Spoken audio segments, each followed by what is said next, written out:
जमींदार जी, मैं अपने रुपए वापस लेने आया हूँ। आपके पास मैंने 5,000 रुपए दिए थे संभालने के लिए। अरे भाई साहब, मैंने पहचाना नहीं आपको। वैसे कौन हो आप? अरे जमींदार जी, मैं बंटी हूँ।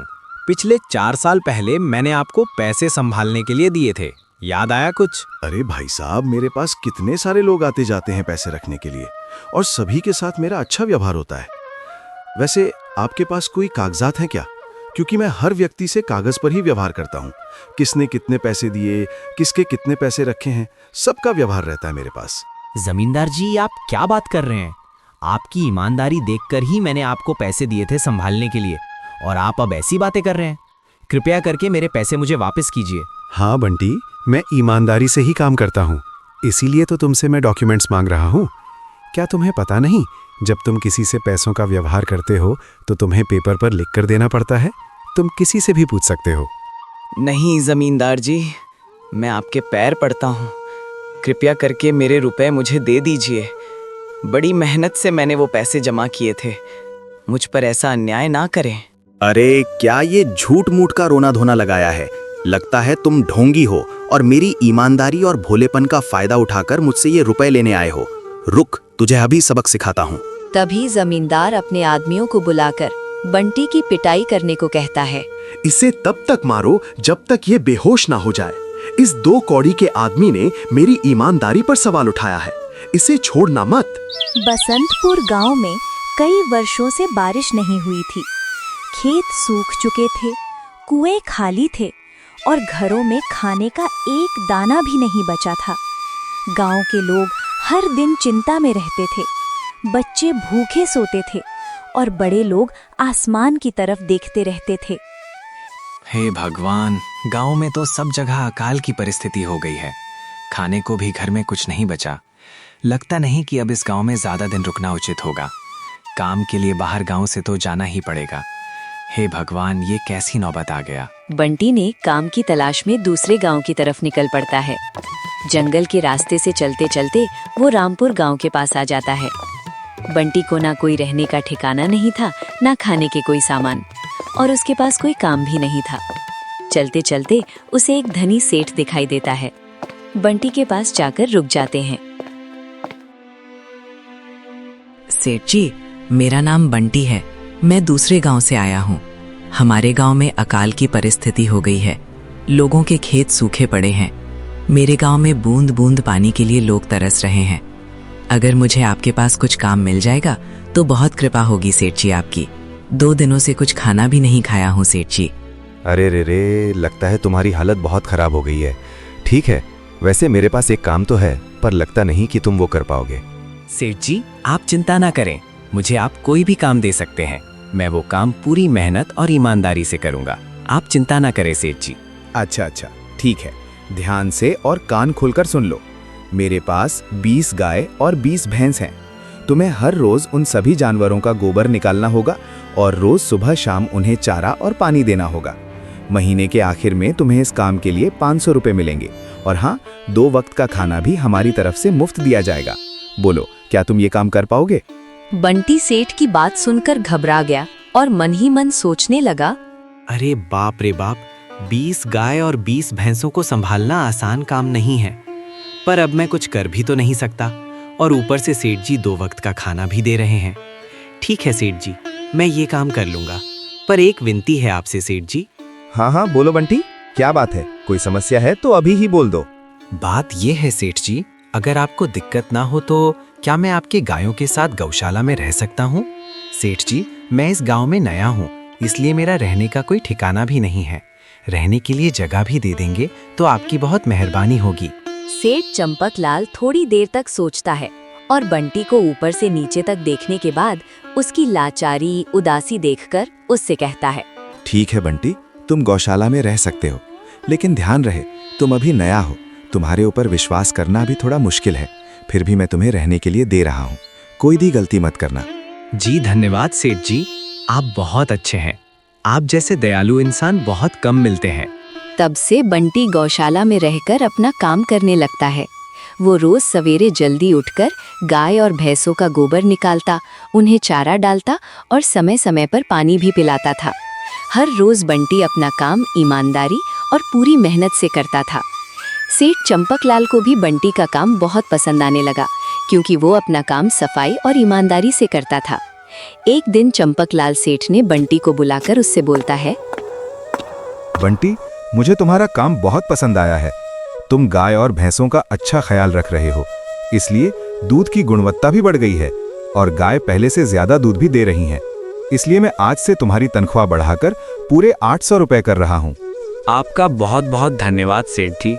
बंटी बहुत खुश हो जाता है। उसने और मेहनत और ईमानदारी से काम करने लगता है। कुछ दिन ऐसे ही बीतने लगते हैं। बंटी चंपकलाल सेठ के पास बहुत मेहनत और ईमानदारी से काम करता रहा है।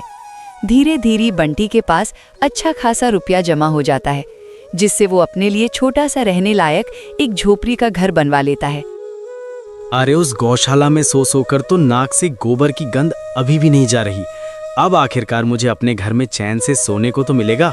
सोचते सोचते बंटी सो जाता है। अगली सुबह बंटी चंपकलाल सेठ के गौशाला में फिर से काम करने आता और 2 वक्त का खाना खाकर अपने घर विश्राम के लिए चला जाता था। कई साल ऐसे ही बीत जाते हैं। बंटी की अच्छी मेहनत और ईमानदारी के कारण से उसके पास अच्छा खासा रुपया जमा हो जाता है। एक दिन बंटी सेठ चंपकलाल से बोलता है, सेठ जी, आजकल गांव में चोरी की समस्या बहुत बढ़ गई है और मेरे पास कुछ रुपए भी जमा है जो मैंने अपने झोपड़ी जैसे घर में रखे हुए हैं, पर मुझे उन पैसों की चोरी की चिंता हो रही है। सेठ जी, आपको तो पता है कि मैं दिन भर आपके पास ही काम करता हूँ और सिर्फ रात में ही घर सोने जाता हूँ, इसलिए मुझे रोज उन पैसों की चोरी की चिंता सताती है। अरे हाँ बंटी, तूने सही कहा। ये बात तो बिल्कुल सही कह रहे हो। आए दिन गांव में नए नए चोरी के किस्से सामने आ रहे हैं और दिन भर तो तुम्हारा घर खाली ही रहता है, तो चोरी होने की संभावना तो जरूर है। चंपकलाल सेठ थोड़ी देर सोचता है और फिर बंटी से कहता है, देखो बंटी, ऐसे समय में तो गांव में एक ही जगह है जहां पर तुम्हारा धन सुरक्षित रह सकता है, और वो है जमींदार का घर। क्या सेठ जी, जमींदार का घर? हाँ बंटी, इस गांव के जमींदार बहुत ईमानदार और दयालु हैं, ऐसा मैंने कुछ लोगों से सुना है, और उनके घर पर बहुत सारे पहरेदार भी हैं, तो चोरी होने की संभावना बहुत कम है। तुम अपने पैसे उनके पास रख सकते हो। अच्छा, ऐसा है क्या सेठ जी? आपने कहा तो ठीक है, फिर आज ही मैं जमींदार जी से मिलकर बात करता हूँ और उन्हें अपनी समस्या बताता हूँ। और उसी दिन बंटी जमींदार जी के घर उनसे बात करने जाता है।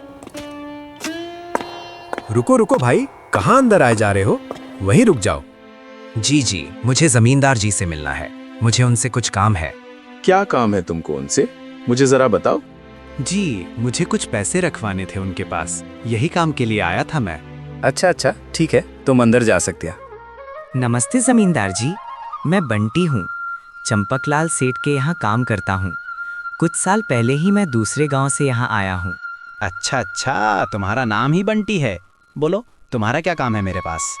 जमींदार जी, मैं सालों से चंपकलाल सेठ के पास काम कर रहा हूँ और मैंने कुछ रुपए भी जमा कर लिए हैं, पर बात यह है कि गांव में चोरी की समस्या बहुत बढ़ गई है, तो मुझे अपने रुपए घर में रखने से डर लग रहा है। अच्छा, तो ये बात है। कितने रुपए जमा किए हैं तुमने? जमींदार जी, यही कोई 5,000 के आसपास होंगे। वाह, ये तो बहुत बड़ी रकम है। हाँ जमींदार जी, मैंने आपकी ईमानदारी के बारे में लोगों से बहुत सुना है, इसलिए मैं अपनी रकम आपके पास कुछ वक्त के लिए रखने आया हूँ। हाँ बंटी, तुमने बिल्कुल सही सुना है। तुम्हारी रकम मेरे पास पूरी तरह से सुरक्षित रहेगी। तुम अब चिंता ही छोड़ दो, मैं सब देख लूंगा। बंटी ने अपनी पैसा की थैली जमींदार को दे देता है। ये पूरे 5,000 रुपए हैं, आप गिनकर देख लीजिए जमींदार जी। गिनने की क्या जरूरत है? तुम तो चंपकलाल सेठ के आदमी हो, मुझे तुम पर पूरा विश्वास है। जमींदार जी, आपका बहुत बहुत धन्यवाद। अब मुझे चोरों का कोई डर नहीं है, क्योंकि मेरे पैसे सुरक्षित हाथों में हैं। अरे बंटी, कोई बात नहीं। धन्यवाद तो मुझे बोलना चाहिए, जो तुम मेरे पास आए अपने रुपए रखने के लिए। बंटी अपने पैसे जमींदार को देकर अपने घर चला जाता है। अरे भोले भाले बुद्धू बंटी, तुम्हारे पैसे मेरे हाथों में ही अच्छे लगते हैं। तुम्हारे जैसे बुड़बक लोगों को पैसा हो जाएगा तो हम जैसे लोगों का तो बुरा वक्त आ जाए। ऐसे ही बंटी ईमानदारी और मेहनत से चंपकलाल सेठ के यहाँ काम कर रहा था। देखते ही देखते 4 साल ऐसे ही बीत जाते हैं। एक दिन बंटी सोचता है, अब बहुत साल हो गए सेठ जी के यहाँ काम करते हुए। वैसे सेठ जी तो बहुत अच्छे इंसान हैं, पर सोच रहा हूँ कि खुद की ज़मीन लेकर उस पर मेहनत करूँ, तभी मैं बड़ा आदमी बन सकता हूँ। अपना काम करना गलत बात थोड़ी ना है। अब जो मेरे पास थोड़े कुछ पैसे हैं और जो ज़मींदार के पास कुछ पैसे संभालने के लिए दिए हैं, वो जमा करके थोड़ी ज़मीन खरीद लूँगा। आज ही ज़मींदार से मिलने जाता हूँ और अपने रुपए मांगता हूँ। ये सोचकर बंटी जमींदार जी के घर चला जाता है। ज़मींदार जी, मैं अपने रुपए वापस लेने आया हूँ। आपके पास मैंने 5000 रुपए दिए थे संभालने के लिए। अरे भाई साहब, मैंने पहचाना नहीं आपको। वैसे कौन हो आप? अरे जमींदार जी, मैं बंटी हूँ। पिछले 4 साल पहले मैंने आपको पैसे संभालने के लिए दिए थे, याद आया कुछ? अरे भाई साहब, मेरे पास कितने सारे लोग आते जाते हैं पैसे रखने के लिए, और सभी के साथ मेरा अच्छा व्यवहार होता है। वैसे आपके पास कोई कागजात हैं क्या? क्योंकि मैं हर व्यक्ति से कागज पर ही व्यवहार करता हूँ। किसने कितने पैसे दिए, किसके कितने पैसे रखे हैं, सबका व्यवहार रहता है मेरे पास। जमींदार जी, आप क्या बात कर रहे हैं? आपकी ईमानदारी देखकर ही मैंने आपको पैसे दिए थे संभालने के लिए, और आप अब ऐसी बातें कर रहे हैं। कृपया करके मेरे पैसे मुझे वापस कीजिए। हाँ बंटी, मैं ईमानदारी से ही काम करता हूँ, इसीलिए तो तुमसे मैं डॉक्यूमेंट्स मांग रहा हूँ।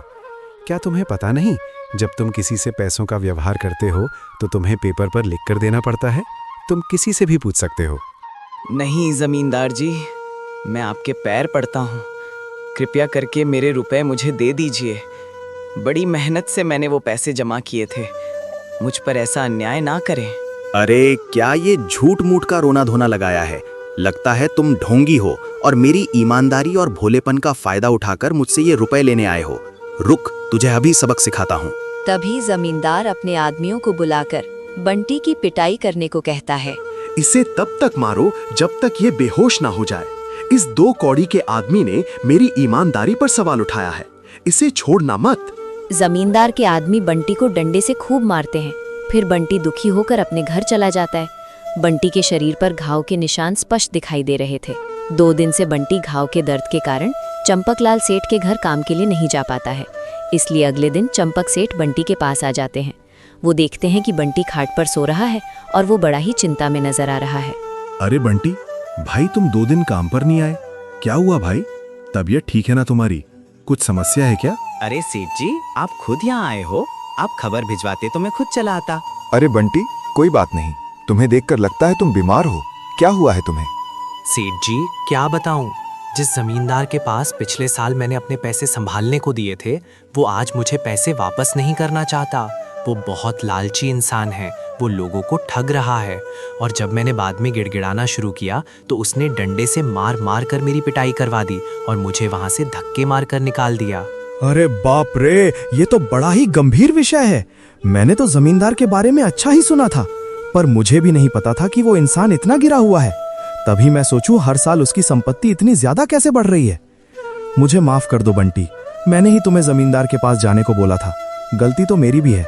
नहीं नहीं सेठ जी, आप तो मेरा अच्छा ही सोच रहे थे। ये तो जमींदार का लालच है। अब लगता नहीं मेरे पैसे उस जमींदार से वापस मिलेंगे भी। बंटी, मेरे पास एक तरकीब है जिससे मैं तुम्हारे पैसे तुम्हें वापस दिला सकता हूँ। चंपक सेठ बंटी के कान में सारी तरकीब बताता है। ठीक है सेठ जी, हे ऊपर वाले, ये तरकीब कामयाब होने दीजिए। अगले दिन चंपक सेठ बहुत सारे पैसों को एक सूटकेस में भरकर खुद जमींदार के घर जाता है। अरे चंपक सेठ, आज आप खुद यहाँ? बोलो भाई, इस गरीब के घर कैसे आना हुआ? हमारा तो ये सौभाग्य है कि आप जैसे धनी आदमी के चरण हमारे घर में लगे हैं। नमस्ते जमींदार जी, मैं कुछ महीनों के लिए दूसरे राज्य में व्यापार करने जा रहा हूँ। मैं ये लगभग 10,000 रुपए लाया हूँ। मुझे डर है कि कहीं ये चोरी ना हो जाए। क्या आप मेरे सारे पैसे अपने पास संभाल कर रख सकते हैं? आपके सिवा इस गांव में और किसी पर भरोसा नहीं कर सकता। अरे चंपक सेठ, ये भी कोई पूछने की बात है? मेरे पास आपके पैसे बिल्कुल सुरक्षित रहेंगे। आप निश्चित होकर व्यापार करने जा सकते हैं। इस बार तो बड़ी मछली हाथ लगी है, बार बार ऐसा मौका नहीं मिलता। भारी माल हाथ में लगने वाला है। तभी वहाँ पर बंटी आ जाता है। अरे बंटी, तुम अच्छा हुआ तुम आ गए। मैं तुम्हारे पास ही आने वाला था। मुझे माफ करना, उस दिन तुम्हें पहचान नहीं पाया। इतने सारे लोग मेरे पास आते हैं तो जरा परेशानी होती है, पर मैं अपनी बातों का बड़ा पक्का हूँ। हाँ रुको, मैं तुम्हारे सारे पैसे अभी देता हूँ। जमींदार बंटी के सारे पैसे उसे लौटा देता है। माफ करना बंटी, मेरे आदमियों ने तुम्हारे साथ उस दिन बदतमीजी की। मैं आज ही उनको काम से निकालता हूँ। बंटी बिना कुछ बोले वहाँ से चला जाता है। अरे क्या बात है जमींदार जी, आप तो अपनी बातों के बहुत पक्के हैं। तो ठीक है, मैं अपने सारे पैसे आपके पास रख सकता हूँ। चंपक सेठ इतना बोल ही रहा था कि तभी वहाँ चंपक सेठ का दूसरा नौकर आ जाता है। मालिक, अब आपको बाहर के राज्य में जाने की कोई जरूरत नहीं है। अभी अभी व्यापारियों का संदेश आया है और उसने कहा कि वो खुद हमारे गांव आ रहे हैं। अरे ये तो बहुत बढ़िया बात हुई, अब मुझे इतनी दूर नहीं जाना पड़ेगा। सुन रहे हो जमींदार जी, व्यापारी यहाँ आ रहे हैं। अब मुझे नहीं लगता कि ये पैसे आपके पास रखने का कोई मतलब होगा। चलो आपका बहुत बहुत धन्यवाद, आपने इतनी ईमानदारी दिखाई मुझे। हाँ, पर अगली बार जरूर आपके पास ही आऊंगा। ऐसा बोलकर चंपक सेठ और उसका नौकर वहाँ से अपने पैसे लेकर चले जाते हैं। ध तेरी की, ये क्या हो गया? ये 10,000 तो चले गए और जो बंटी के 5,000 हड़प लिए थे वो भी चले गए। आपका बहुत बहुत धन्यवाद सेठ जी। अगर आज आप ना होते तो मेरी सारी जमा पूंजी वो जमींदार हड़प लेता। बंटी, कोई बात नहीं। जो व्यक्ति मेहनत और ईमानदारी से कमाता है, ऊपर वाले उसका कभी बुरा नहीं होने देते, और जो हराम की कमाई का खाता है उसका कभी अच्छा नहीं होने देते।